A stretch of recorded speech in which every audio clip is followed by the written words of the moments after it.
ആദ്യം പോകുന്ന വാർത്ത ഈ കോൺഗ്രസിനെതിരെയുള്ള കേന്ദ്ര നടപടിയാണ്. ആദായ നികുതി വകുപ്പ് നോട്ടീസ് കഴിഞ്ഞ ദിവസവും കോൺഗ്രസിന് നോട്ടീസ് നൽകിയിരിക്കുകയാണ്. 1700 കോടിയുടെ അതുമായി ബന്ധപ്പെട്ട് കോൺഗ്രസ് വലിയ സാമ്പത്തിക പ്രതിസന്ധിയിൽ നിൽക്കുന്ന സമയം കൂടിയാണ്. ഒരു പൊതു തെരഞ്ഞെടുപ്പിനെ അഭിമുഖീകരിക്കാൻ പോലും പണമില്ലാത്ത കഴിയുന്ന അവസ്ഥ. സ്വാഭാവികമായും വലിയ പ്രതിഷേധം കോൺഗ്രസിന്റെ ഭാഗത്തുനിന്നുണ്ടാകും.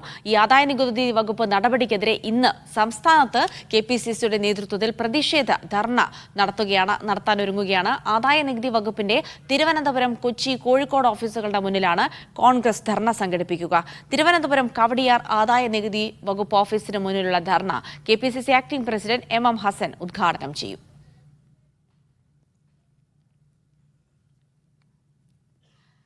ഹരിമോഹനുണ്ട് വിവരങ്ങൾ നൽകാനായി. ഹരി, വലിയ പ്രതിഷേധമാണ് കോൺഗ്രസിന്റെ ദേശീയ തലത്തിൽ തന്നെ ഉയരുന്നത്. പ്രമുഖ നേതാക്കളടക്കം വാർത്താ സമ്മേളനം നടത്തിയ മാധ്യമങ്ങൾക്ക് മുൻപിൽ ഇക്കാര്യം വിശദീകരിക്കുന്ന ഒരു സാഹചര്യം ഉണ്ടായിരുന്നു. പ്രത്യേകിച്ച് കോൺഗ്രസിന് നേരെ നടക്കുന്നത് അത് ഈ പൊതു തെരഞ്ഞെടുപ്പൊക്കെ അടുത്തിരിക്കുന്ന സാഹചര്യത്തിൽ കോൺഗ്രസിനെ കുടുക്കാനുള്ള ആയുധമാക്കി ഇത് ഉപയോഗിക്കുകയാണ്. അതേ സ്ഥാനത്ത് BJPയുടെ കാര്യങ്ങളൊന്നും അന്വേഷണം നടക്കുന്നില്ല എന്നുള്ള ആരോപണങ്ങളൊക്കെ ഇന്നലെ ദേശീയ നേതാക്കൾ തന്നെ ഉന്നയിച്ചിരുന്നു. എന്തായാലും സംസ്ഥാനത്തും വലിയൊരു പ്രതിഷേധം നടത്താൻ ഒരുങ്ങുകയാണ് കോൺഗ്രസിന്റെ നേതാക്കൾ എന്നാണ് മനസ്സിലാക്കുന്നത്. ഇന്നുള്ള പ്രതിഷേധം അതെങ്ങനെയൊക്കെയാണ് ആസൂത്രണം ചെയ്തിരിക്കുന്നത്? എപ്പോഴാണ് തുടക്കമാവുക?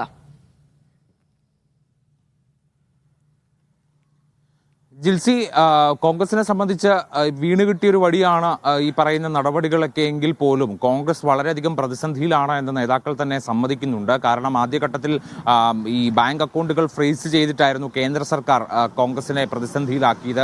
ഇപ്പോൾ ആദായ നികുതി വകുപ്പിന്റെ നോട്ടീസ് കൂടി ലഭിച്ചിരിക്കുകയാണ് പണമടയ്ക്കുവാൻ വേണ്ടി. അപ്പോൾ ഇത്തരത്തിലുള്ള വരിഞ്ഞുമുറുക്കലുകളാണ് കേന്ദ്ര സർക്കാർ കോൺഗ്രസിനെതിരെ നടത്തുന്നത് എന്നൊരു നാഷണൽ നരേറ്റീവ് കൂടി കോൺഗ്രസ് സൃഷ്ടിച്ചു കഴിഞ്ഞു. ഇതിന്റെ ഭാഗമായി എല്ലാ സംസ്ഥാനങ്ങളിലും പ്രതിഷേധം സംഘടിപ്പിക്കുക എന്നുള്ള ഉദ്ദേശം തന്നെയാണ്, അല്ലെങ്കിൽ അങ്ങനെയാണ് ഇപ്പോൾ കോൺഗ്രസ് പാർട്ടി മുന്നോട്ട് പോയിക്കൊണ്ടിരിക്കുന്നത്.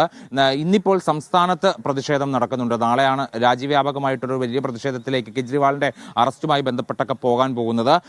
പക്ഷേ അതിനിടയ്ക്കാണ് ഈ ആദായ നികുതി വകുപ്പിന്റെ നടപടി കൂടി വന്നത്. അതുകൊണ്ട് തന്നെ ഇന്നിപ്പോൾ സംസ്ഥാനത്ത് ഒരു പ്രതിഷേധം നടത്താൻ വേണ്ടി കോൺഗ്രസ് തീരുമാനിച്ചിട്ടുണ്ട്.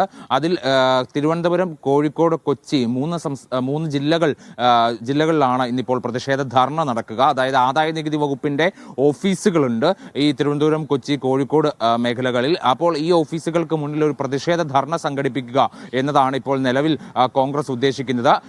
തിരുവനന്തപുരത്ത് കവടിയാറിലുള്ള ആദായ നികുതി വകുപ്പിന്റെ ഓഫീസിന് മുന്നിലായി Congress acting president, KPCC acting president MM Hassan, ഒപ്പം തന്നെ തിരുവനന്തപുരത്തെ UDF സ്ഥാനാർത്ഥി ശശി തരൂർ അടക്കമുള്ള പ്രധാനപ്പെട്ട നേതാക്കളൊക്കെ തന്നെ പങ്കെടുക്കും. ഒരു 11 മണിക്ക് ശേഷമായിരിക്കും ഈ സമരം നടക്കുക.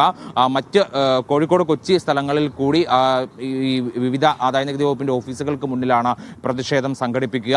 ഈ പ്രതിഷേധം തുടർന്നു കൊണ്ടുപോകാൻ കൂടി ആലോചിക്കുന്നുണ്ട്. കാരണം തെരഞ്ഞെടുപ്പിന്റെ സമയമാണ്. അപ്പോൾ കേന്ദ്ര സർക്കാരിനെതിരെ സംസാരിക്കാനുള്ള ഒരു വിഷയം കൂടി അധികമായി ലഭിച്ചിരിക്കുന്നു എന്നുള്ളതാണ് കോൺഗ്രസിനെ സംബന്ധിച്ച ഒരു ആനുകൂല്യം. അപ്പോൾ അതുകൊണ്ട് തന്നെ വിവിധ വിഷയങ്ങൾ ഉയർത്തിക്കാട്ടി. ഇപ്പോൾ ബാങ്ക് അക്കൗണ്ട് ഫ്രീസ് ചെയ്തതിനെതിരെ വ്യാപകമായിട്ട് തന്നെ നേതാക്കളൊക്കെ തന്നെ സംസാരിച്ചു തുടങ്ങിയിരുന്നു. പ്രധാനപ്പെട്ട നേതാക്കൾ എല്ലാവരും തന്നെ രാഹുൽ ഗാന്ധിയും സോണിയാഗാന്ധിയും അടക്കമുള്ള നേതാക്കൾ ഈ വിഷയത്തിൽ പ്രതികരിച്ചു കഴിഞ്ഞതാണ്. കേരളത്തിലും കോൺഗ്രസ് നേതാക്കൾ ഈ വിഷയത്തെക്കുറിച്ച് പറഞ്ഞത് പ്രവർത്തകർക്ക് നാരങ്ങാവെള്ളം കുടിക്കാനുള്ള സാഹചര്യം പോലും നിലവിലില്ല എന്നുള്ളതാണ്. ഈ തെരഞ്ഞെടുപ്പ് പ്രചാരണത്തിന്റെ ഭാഗമായി അത്രത്തോളം സാമ്പത്തിക പ്രതിസന്ധിയിലേക്ക് പാർട്ടിയെ തള്ളിവിടുന്നു എന്നുള്ളതാണ് ആരോപിക്കപ്പെടുന്നത്. അതിനോടൊപ്പമാണ് ഈ ആദായ നികുതി വകുപ്പിന്റെ നടപടി കൂടി വന്നിരിക്കുന്നത്. നോട്ടീസ് ലഭിച്ചത് പ്രകാരം പണമോ നേരത്തെ തന്നെ അവർ ആവശ്യപ്പെട്ട പ്രകാരം പണം അടച്ചതാണ്. ഇപ്പോൾ അത് കൂടാണ്ട് വീണ്ടും നോട്ടീസ് ലഭിച്ചിരിക്കുകയാണ്. കോൺഗ്രസിന് മാത്രമല്ല മറ്റു പാർട്ടികൾക്ക് കൂടി ഇത്തരത്തിൽ നോട്ടീസ് ലഭിച്ചിട്ടുണ്ട്. തൃണമൂൽ കോൺഗ്രസിന് ലഭിച്ചിട്ടുണ്ട്, CPM-നുണ്ട്, CPI-ക്കുണ്ട്. താരതമ്യേന കുറഞ്ഞ തുകയാണെങ്കിൽ പോലും ഇത് ആദായ നികുതി വകുപ്പിന്റെ നടപടി കേന്ദ്ര സർക്കാരിന്റെ നിർദ്ദേശപ്രകാരമുള്ള നടപടി രാഷ്ട്രീയ പകപോക്കലിന്റെ ഭാഗമായിട്ടാണ് എന്നുള്ളതാണ് എല്ലാവരുടെയും തന്നെ അഭിപ്രായം. പക്ഷേ ഇതിനെതിരെ പ്രത്യക്ഷ സമരവുമായി മുന്നോട്ട് പോകാൻ ഉദ്ദേശിക്കുന്നത്, അല്ലെങ്കിൽ നിലവിൽ പുറത്തിറങ്ങിയിരിക്കുന്നത് കോൺഗ്രസ് ആണ്.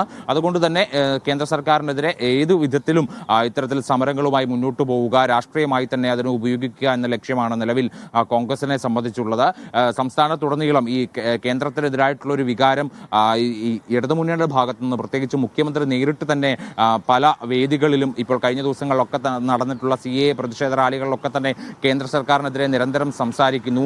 അപ്പോൾ അത്തരത്തിൽ കേന്ദ്ര സർക്കാരിനെതിരെ തന്നെ സംസാരിച്ചുകൊണ്ട് മുന്നോട്ട് പോവുക എന്നുള്ള ഒരു തീരുമാനം ഇടതുമുന്നണിയുടെ ഭാഗത്തു നിന്ന് വരുമ്പോൾ ഇപ്പുറത്ത് കോൺഗ്രസിനെ സംബന്ധിച്ച് വീണ് കിട്ടിയൊരു വടിയായി തന്നെ ഇത് ഉപയോഗിക്കാൻ വേണ്ടിയാണ് അവർ ആലോചിക്കുന്നത്. അതിന്റെ ഭാഗമായിട്ടാണ് ഇത്തരം സമരങ്ങളുമായി മുന്നോട്ട് പോകാൻ ഉദ്ദേശിക്കുന്നത്. സംഘടിപ്പിച്ചിരുന്നത്. നേരത്തെ കെജ്രിവാളുമായിട്ട് ബന്ധപ്പെട്ട വിഷയത്തിലും രാജ്യവ്യാപകമായ ഒരു പ്രതിഷേധം തന്നെ നടന്നിരുന്നു. സംസ്ഥാനത്തും അതിനൊട്ടും കുറവില്ലാതെ തന്നെ പ്രതിഷേധം സംഘടിപ്പിച്ചിരുന്നു. രാജ്ഭവന് മുന്നിലൊക്കെ തന്നെയായി പ്രതിഷേധം സംഘടിപ്പിച്ചിരുന്നു. അതിനിടയ്ക്കാണ് ഈ ബാങ്ക് ഫ്രീസിംഗ് വന്നത്. അതിനോടൊപ്പം തന്നെ ഇപ്പോൾ ആദായനികുതി വകുപ്പിന്റെ നടപടി കൂടി വന്നിരിക്കുന്നു. തുടർച്ചയായി ഇത്തരം നടപടികൾ കോൺഗ്രസിനെ സാമ്പത്തികമായൊക്കെ പ്രതിസന്ധിയിലാക്കുന്നുണ്ട് എന്നെങ്കിൽ പോലും രാഷ്ട്രീയമായി അതിനെ ഉപയോഗിക്കുക എന്നുള്ളതാണ് നിലവിൽ ലക്ഷ്യമിടുന്നത്. ജിൽസി.